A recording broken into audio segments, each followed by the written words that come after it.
Hello friend, D लाल art classes में स्वागत है। आइए एक नया प्रैक्टिस सेट हल करते हैं।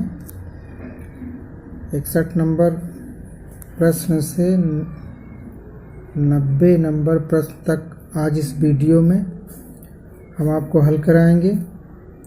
ये काफ़ी महत्वपूर्ण होने वाली है वीडियो। इसमें भारतीय और पाश्चात्य कला से संबंधित प्रश्न हैं, कुछ करंट टाइप के हैं। सिलेबस के अनुसार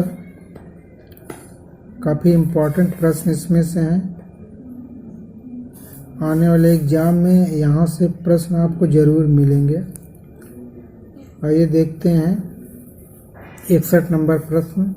इकेबाना जापानी कला है, क्या है ये इकेबाना?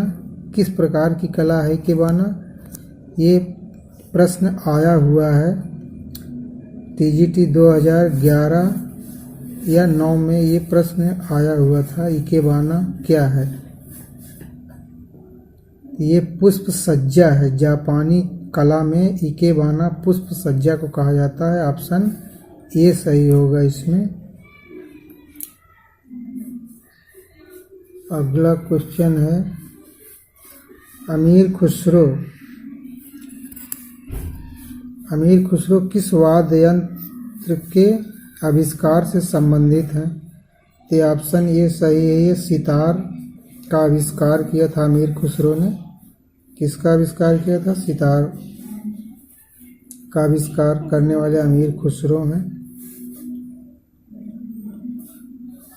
अगला है माइकल जैक्सन संबंधित है। माइकल जैक्सन पॉप संगीत संबंधित थे और ये इनकी मृत्यु हो चुकी है माइकल जैक्सन की।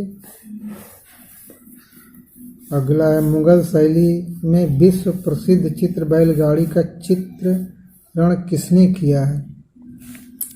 बैलगाड़ी का चित्रण अबुल हसन ने किया है। ऑप्शन डी सही है। अबुल हसन जहांगीर कालीन चित्रकार थे और जहांगीर के दरबार के मुख्य चित्रकार कौन थे? अबुल हसन थे। यही अबुल हसन मुख्य चित्रकार थे जहांगीर काल के।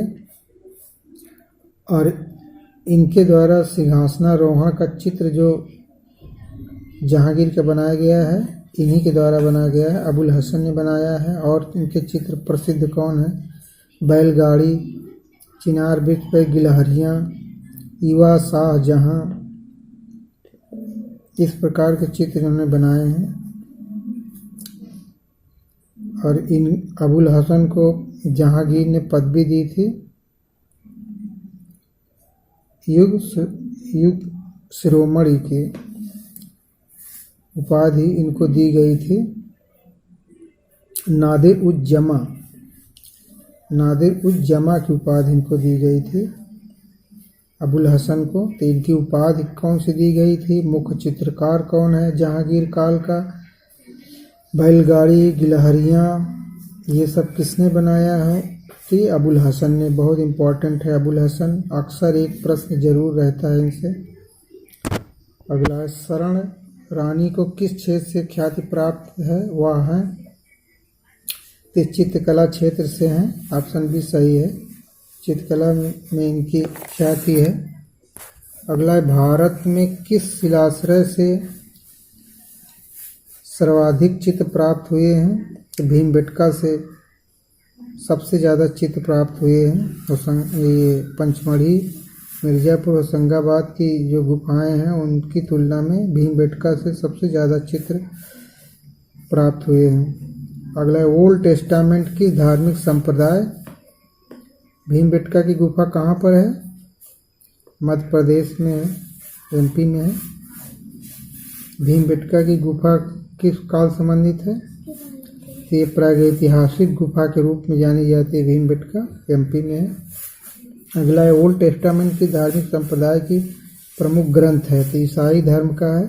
ईसाई धर्म के 2 ग्रंथ थे। कौन? ओल्ड टेस्टामेंट और न्यू टेस्टामेंट। ये ओल्ड टेस्टामेंट किससे संबंधित है? ईसाई धर्म से। अगला है यूनान में प्रथम ओलंपिक खेलों का आरंभ कब हुआ था? ओलंपिक खेलों का आरंभ कहाँ से हुआ था? यूनान से। कब हुआ था? ये हुआ था, ऑप्शन सी सही है, 776 ईसा पूर्व में हुआ था। 776 ईसा पूर्व में ओलंपिक का आरंभ हुआ था। अगला है, पश्चिम बंगाल में जन्मी अंजलि लीला मेनन एक समकालीन चित्रकार हैं। इसके साथ साथ उनकी प्रसिद्धि और किस रूप में है? इसके अलावा ये भित्ति चित्रकार हैं। ऑप्शन सी से है, भित्ति चित्रकार है। चित्रकार के अलावा ये भित्ति चित्रकारी में भी निपुण हैं। अगला है, शाहनामा के रचनाकार कौन है? फिरदौसी का शाहनामा है फिरदौसी। फिरदौसी रचनाकार हैं शाहनामा के, और ये कुतुबुद्दीन ऐबक के दरबार में थे। नहीं सॉरी, महमूद गजनवी के साथ ये भारत आए हुए थे। महमूद गजनवी के साथ भारत आए थे। अगला है, बर्ननी एक था। बर्ननी चित्रकार था किसका? बारोक शैली का चित्रकार है बर्ननी। बारोक शैली का चित्रकार है बर्ननी। बारोक शैली की विशेषता क्या है? फव्वारों को अधिक दिखाया गया है। किस शैली में? बारोक शैली में फव्वारों का अधिक चित्रण किया गया है। नाटकीय चित्रण के लिए कौन शैली प्रसिद्ध है? ये बारोक शैली प्रसिद्ध है। ये दो प्रश्न यहाँ से बनते हैं। अगला है, राजस्थान के इतिहास का प्रणेता किसे कहा जाता है? राजस्थान का इतिहास किसने लिखा है? तो कर्नल टॉड ने। ऑप्शन ए सही है, कर्नल टॉड ने राजस्थान के इतिहास पर कई पुस्तकें लिखी है। राजस्थान के इतिहास के बारे में सबसे सही सटीक अगर जानकारी मिलती है तो वो किससे? कर्नल टॉड के इतिहास लेखन से मिलती है। बहुत इम्पोर्टेंट है। यात्रा किसका प्रसिद्ध चित्र है? अंजलि लीला मेनन का चित्र है ये यात्रा। संसी सही है। अगला है, प्रसिद्ध चित्र प्रलय किस कलाकार ने बनाया है? प्रलय, फ्लड, प्रलय या फ्लड। ये ऑप्शन ये सही है, पाओ उचेल्लो का चित्र है। पाओ उचेल्लो का चित्र है। अगला है, मार्स और वीनस। मार्स और प्राइमवेरा वीनस का जन्म किस कलाकार की कला कृतियाँ हैं? तो ये बोत्तिचेल्ली की ये कलाकृतियाँ हैं। बोत्तिचेल्ली। ये दोनों चित्रकार किस काल के थे? तो ये जो है प्रारंभिक पुनर्जागरण काल के थे। ये प्रारंभिक पुनर्जागरण काल और उच्च पुनर्जागरण काल। निम्न पुनर्जागरण काल और उच्च पुनर्जागरण काल दो भागों में बांटा जाता है। तो ये निम्न पुनर्जागरण कालीन चित्रकार हैं बोत्तिचेल्ली और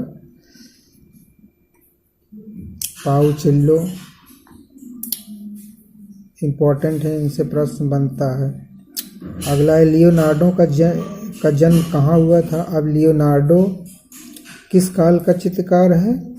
उच्च पुनर्जागरण कालीन चित्रकार है। हाई रेनेसां पीरियड का चित्रकार कौन है? लियोनार्डो दा विंची, माइकलैंजेलो और राफेल तीन महत्वपूर्ण चित्रकार हैं उच्च पुनर्जागरण काल के। तो विंची का जन्म, लियोनार्डो का जन्म कहाँ हुआ था? विंची में। इनका पूरा नाम ही है लियोनार्डो दा विंची। तो विंची जन्म स्थान इनका है जो इनके नाम के साथ जुड़ा है। आसान रहेगा याद करने में। पूरा नाम याद कर लीजिए, जन्म स्थान भी याद हो जाएगा। विंची कहाँ है? फ्लोरेंस में। तो लियोनार्डो दा विंची कहाँ के चित्रकार थे? फ्लोरेंस के थे। फ्लोरेंस कहाँ है? इटली में है। तो पुनर्जागरण कालीन कला का जन्म कहाँ हुआ था? फ्लोरेंस में, इटली के फ्लोरेंस में हुआ था। अगला है, प्रभु हरिदास अंतिम अवस्था में चित्रण किसने किया है? ये क्षितिज मजूमदार ने किया। ऑप्शन सी सही है। ऑप्शन सी सही है, क्षितिजनाथ मजूमदार ने किया। क्षितिजनाथ मजूमदार किस विश्वविद्यालय के कला विभाग के अध्यक्ष थे? तो इलाहाबाद विश्वविद्यालय के कला विभाग के अध्यक्ष थे। तो आजीवन ये कला विभाग के अध्यक्ष रहे क्षितिजनाथ मजूमदार। और ये वैष्णव चित्रकार के रूप में इनकी ख्याति हुई। इनको वैष्णव चित्रकार कहा जाता है। वैष्णव धर्म से संबंधित बहुत सारे चित्र इन्होंने बनाए हैं। अगला है, अकबर और जहांगीर काल में किन शैलियों पर विशेष प्रभाव पड़ा? तो अकबर और जहांगीर काल में सभी चित्रण सबसे अधिक हुआ। सभी चित्रण मतलब व्यक्ति चित्रण सबसे ज़्यादा हुआ। सभी चित्रण का दरबारी शानो शौकत का चित्रण, दरबारियों का चित्रण, शासक शहजादियों का चित्रण, ये सारे चित्रण जो है सभी चित्रण के अंतर्गत आते हैं, जो अकबर और जहांगीर काल में सबसे ज़्यादा हुआ है। उसके बाद शिकार का चित्रण बाद में जहांगीर काल में हुआ।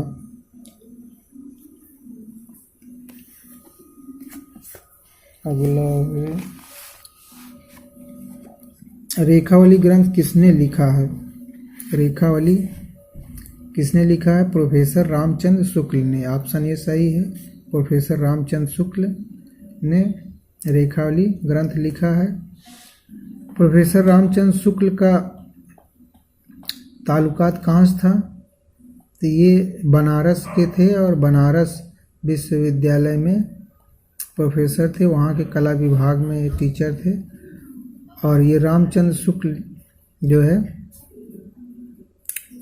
ये जो है चित्रकार, विचारक, टीचर सब कुछ थे और एक कला समीक्षक भी थे। कला समीक्षक के रूप में भी इनकी पहचान है।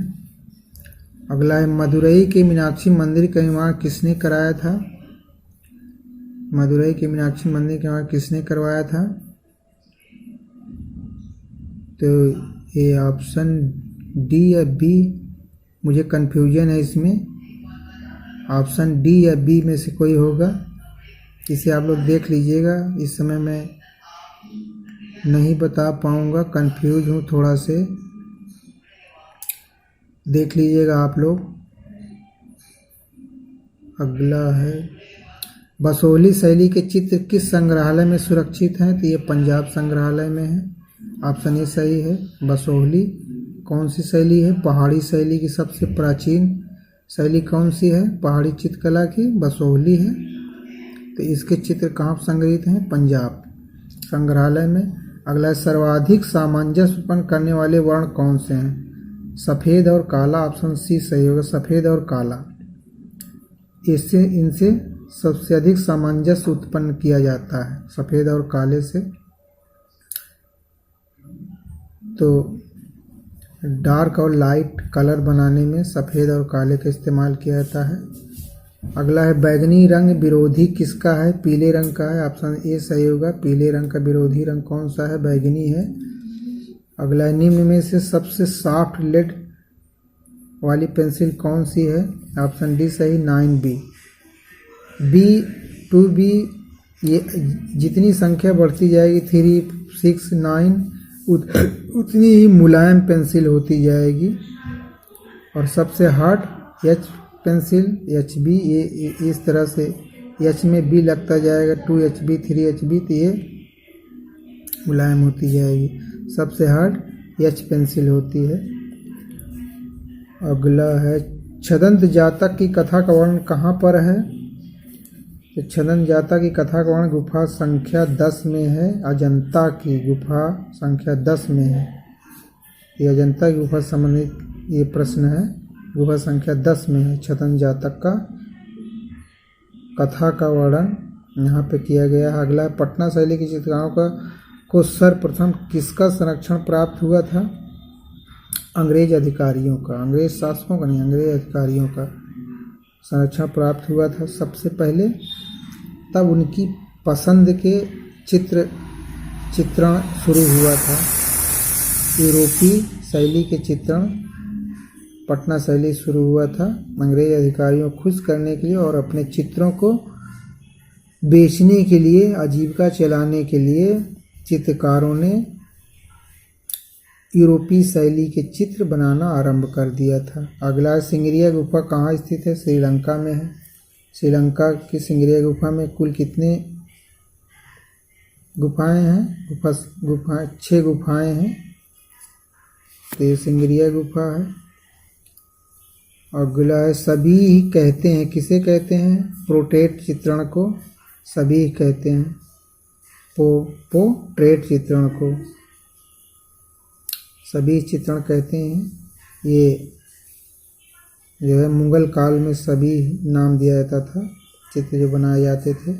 अगला है जसु शिल्पी, कांस्य महिला जिनका की पदवी थी, नाम था, जिनका जनवरी 13 को अहमदाबाद में देहांत हो गया। वो जानी जाती हैं किस रूप में? ये मूर्तिकार के रूप में जानी जाती हैं। कांस्य से मूर्तियां बनाने में महारत थी। तो जसु शिल्पी कांस्य महिला के नाम से जाना जाता है। कांस्य में मूर्तियां निर्मित करती थी। इनका निधन हो गया है। करंट एक प्रश्न है। अगला है Indian painting themes history and interpretations के लेखक कौन है? ये BN गोस्वामी है इस पुस्तक के लेखक। इम्पोर्टेंट है। 1-2 पुस्तकों का नाम भी पूछा जाता है। WG आर्चर की पुस्तक है, कार्लाइल की, आनंद कुमार स्वामी की है और हेबल की है। इनकी पुस्तकें आप लोग अगर डालें इनसे भी प्रश्न आते हैं। बस फ्रेंड्स, आज यहीं तक। बाकी नेक्स्ट वीडियो में आपको हल कराएंगे और ये निश्चित प्रकार के प्रश्न आपको यहाँ से मिलेंगे। इसी प्रकार से आप 10-12 सेट हल कर लेंगे तो आपकी तैयारी सिलेबस के अनुसार लेवल में आ जाएगी। पूरे सिलेबस को कवर करता है ये मॉडल टेस्ट पेपर हमारा। और आप इसको 2-4 बार वीडियो देख लें और आपको बड़े आराम से याद हो जाएगा। बाकी मिलते हैं नेक्स्ट वीडियो में। अगर वीडियो अच्छी लगे तो आप लाइक, शेयर, सब्सक्राइब जरूर कर दें। Thanks for watching. मिलते हैं नेक्स्ट वीडियो में।